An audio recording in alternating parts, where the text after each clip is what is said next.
hello students आजिर क्लासत आमी पढ़िम question number 6 तो सो यार आगर भिडिओत आमी क्वेश्चन नम्बर 5 लई अलरेडी सल्यूशन दि दिसु सो आगर भिडिओ बिलाक जुने जुने चोवा नाइ तोमालोके चाइ लब पारिबा सो क्वेश्चन नम्बर 6 तो आमार हातत आछे कि जे जदि एंगल ए आरु एंगल बी हुक्मकोण हय जाते cos A is equal cos B तेंते देखुआ जे angle A is equal angle B কি কৰিব লাগে ইয়াত ছ কোৱা আছে কি আমাৰ যে এংগেল A আৰু এংগেল B এই দুয়োটা কি আমাৰ হুকমকোণ মানে কি হুকমকোণ মানে 90 ডিগ্ৰীত কৈ সৰু কোণ হল আৰু 0 ডিগ্ৰীত কৈ ডাঙৰ তাৰ মানে এংগেল A আৰু এংগেল B ৰ মানটো কি হ'ব 90 ত কৈ সৰু হ'ব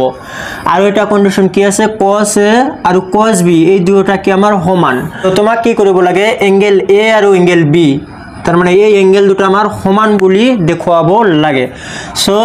तार कारणे तुमी की करबा याते एटा त्रिभुज आँकि लबा की त्रिभुज आँकिब लागे समकोणी त्रिभुज हने नाइ जेहेतु आमी पढि आछो sin थीटा cos थीटा अर्थात त्रिकोणमिति पढि आछो हने नाइ गतिके आमार समकोणी त्रिभुज आँकिब लागिब इमान चिंता करिब ना लागे तोमार त्रिकोणमिति चैप्टारत अकल समकोणी त्रिभुजे आँकिब लागे एटो की थाके आमार 90 डिग्री थाके हने ना एटो किमान डिग्री आमार 90 डिग्री एंगल थाके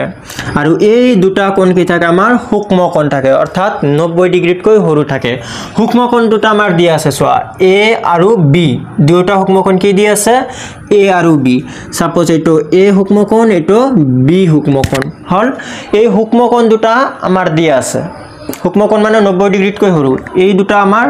90 डिग्रीत কৈ সৰু কোণ আৰু এটো आमार 90 डिग्री হয় গতিকে A B ইয়াতে দিলে কিন্তু নহব কাৰণ তোমাক এবাৰ কোশ্চেনটো কোৱা আছে কি যে A আৰু B দুয়োটাই কি हुक्मकोण অৰ্থাৎ ইয়াতে আৰু ইয়াতে দিব লাগিব তেনেহলে হে তোমাৰ কি অংক হ'ব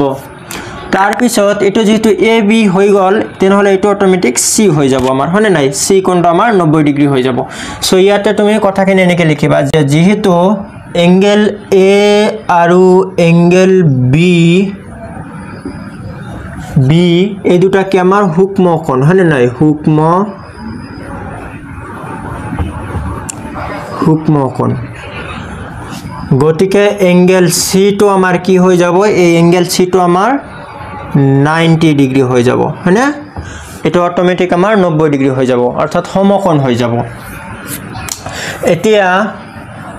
आमार दिया আছে কি আর এটা কন্ডিশন যে गिवन কি দিয়া আছে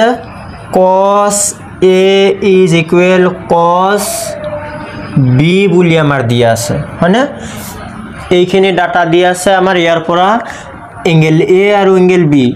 এই দুয়োটা এঙ্গেল আমাৰ সমান দেখুৱাব লাগে হল সমান দেখুৱাব লাগে সো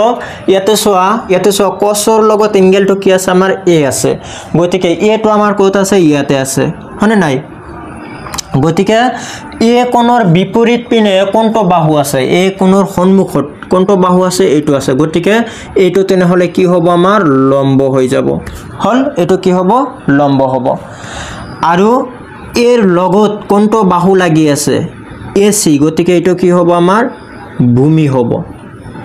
এটো কিন্তু ভূমি নহব এটো কি হ'ব আমাৰ কৰ্ণ হৈ যাব কৰ্ণ কি কাৰণে হ'ব কাৰণ 90 ডিগ্ৰীৰ সন্মুখত যেটো বাহু থাকিব হেতু কি হয় সদায় কৰ্ণ হৈ যায় গতিকে এটো ভূমি এটো লম্ব এটো কি কৰ্ণ সো cos মানে কি আছিল cos মানে সোয়া এইখিনি বস্তু তোমালোকৰ জানিব লাগিব এইখিনি আমি प्रथम नम्बर भिडिओत आलोचना करिसिलो केनेके मनत राखिब लागे এই কথাখিনি আমি ট্ৰিকটো কৈ দিছিলো গতিকে তোমালোকে এটো ভিডিও সোৱাৰ পিছত এক নম্বৰ ভিডিওটো চাই লবা এই বস্তুখিনি তুমি ইজিলি মনত ৰাখিব পাৰিবা ইয়াতে সোৱা cos মানে কি কৈ দিছিলো cos মানে হল ভূমি বাই কৰ্ণ ভূমি ডিভাইডেড বাই কৰ্ণ তেনেহলে আমি cosক লিখিব পাৰিম কি ভূমি ডিভাইডেড বাই কৰ্ণ ভূমি মানে ইয়াতে কি হ'ব আমাৰ ভূমিটো কি আছে AC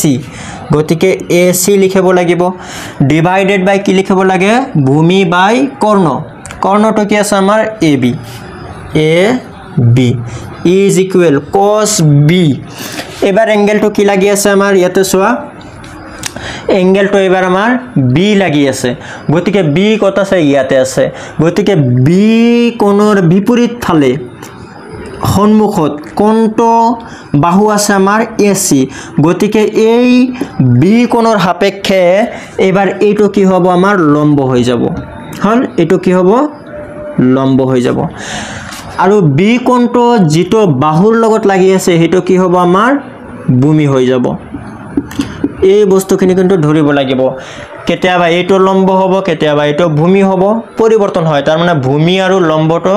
পৰিৱৰ্তন হ'ব পাৰে কিন্তু কৰ্ণটো কেতিয়াও পৰিৱৰ্তন নহয় কৰ্ণৰ ইমান টেনচন ল'ব নালাগে আমাৰ ভূমি আৰু লম্বটো হে কি হয় পৰিৱৰ্তন হয় হেতু কেনেকৈ পৰিৱৰ্তন হয় এই তোমাৰ এংগেলৰ ওপৰত নিৰ্ভৰ কৰি এই যে তোমাৰ যদি বি কোণ লাগি আছে কসৰ লগত বা সাইনৰ লগত তেনেহলে সেই বি কোণৰ সন্মুখত যেটো বাহু থাকিব হেতু কি হ'ব লম্ব তাৰ মানে সূক্ষ্ম কোণৰ বিপৰীত ফালে যেটো বাহু থাকিব হেতু কি হ'ব লম্ব আৰু বি কোণৰ লগত যেটো বাহু লাগি থাকিব হেতু কি হ'ব ভূমি সো এই ক্ষেত্ৰত এবাৰ কি হ'ব এটো ভূমি এটো লম্ব হৈ যাব সো cos মানে কি আছিল cos মানে হল ভূমি বাই কৰ্ণ ভূমি এবাৰ কি আছে আমাৰ BC ডিভাইডেড বাই কি আছিল কৰ্ণ কৰ্ণটো কি আছে আমাৰ কৰ্ণ হল AB এতিয়া এটা বস্তু লক্ষ্য কৰা তলত AB ইয়াতো AB আছে আমাৰ ক্যান্সেল যাব সেম আছে ক্যান্সেল যাব থাকিব কি তোমাৰ AC is equal BC এটোৰ মানে কি AC is equal BC AC মানে এইটো হনে নাই AC is equal কি BC তার মানে এই দুটা বাহু কি পালো আমি সমান পালো তার মানে এই AC বাহুটো আৰু BC বাহুটো সমান তাৰ মানে এটো যদি 10 সেমি হয় এটো আমাৰ 10 সেমি হ'ব হল তার মানে দুটা বাহু কি পালো আমি সমান বুলি পালো কিন্তু আমাৰ বাহু দুটা তো সমান দেখুৱাব না লাগে আমাৰ কোণ দুটা হে সমান দেখুৱাব লাগে A কোণ আৰু B কোণ দুটা সমান দেখুৱাব লাগে সো তাৰ কাৰণে আমি কি কৰিম ইয়াতে সোৱা AC is equal BC যেহেতু আছে অৰ্থাৎ দুটা বাহু যেহেতু সমান আছে সমান বাহুৰ বিপৰীত কোণবিলাক সদায় সমান থাকে এটো মনত ৰাখিবা এটা কি কন্ডিশন যে সমান বাহুৰ বিপৰীত অর্থাৎ সন্মুখত যিবিলাক কোণ থাকিব হেবিলাক কি হয় সমান হয় কৈ আছো এই দুটা বাহু সমান হনে নাই গতিকে এই বাহুটোৰ সন্মুখত কোনটো আছে এই বাহুটোৰ সন্মুখত AC ৰ সন্মুখত তুমি যদি এই পিনৰ পৰা লক্ষ্য কৰা এই পিনে সন্মুখত কোনটো আছে B কোণ গতিকে B তো সমান হ'ব এংগেল B তো সমান হ'ব কোনটোৰ লগত সমান হ'ব এই BC ৰ সন্মুখত কোনটো আছে এবাৰ BC বাহুৰ সন্মুখত আছে কি এংগেল A গতিকে এংগেল A তো কি হ'ব সমান হ'ব এটোৰ কাৰণ কি কাৰণটো সাইডত লিখি দিবা যে যেহেতু সমান বাহুৰ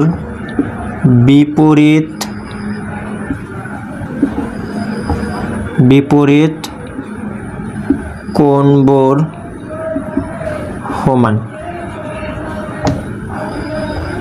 বিপৰীত কোণবোৰ কি হয় সমান হয় তাৰ মানে যদি দুটা বাহু সমান হয় সেই বাহু বিলাকৰ সন্মুখত থকা কোণ বিলাক কি হ'ব সমান হ'ব এটোৰ সন্মুখত B আছিল আৰু এটোৰ সন্মুখত A আছিল গতিকে B আৰু A কি হ'ব সমান হ'ব angle B is equal angle A so এইটো সব প্ৰমাণ কৰিব লাগে হেটো কি কৰিছে এটো এইফালে লিখিছে গতিকে তুমি এটো এইফালে লিখি দিয়া angle A is equal angle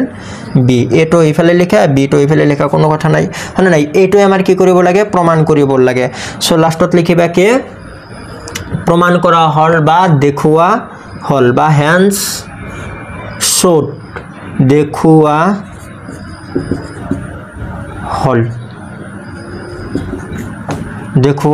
hall so question number 6 ৰ সলিউশন আমাৰ ইমানখিনিয়ে সো আজিলৈ ভিডিওটো ইমানে ভিডিও ভাল লাগিলে লাইক কৰিবা আৰু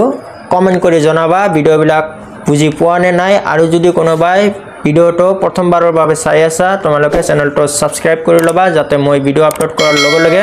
তোমালোকে নটিফিকেশন এটা পাই যোৱা সো আজিলৈ থ্যাংক ইউ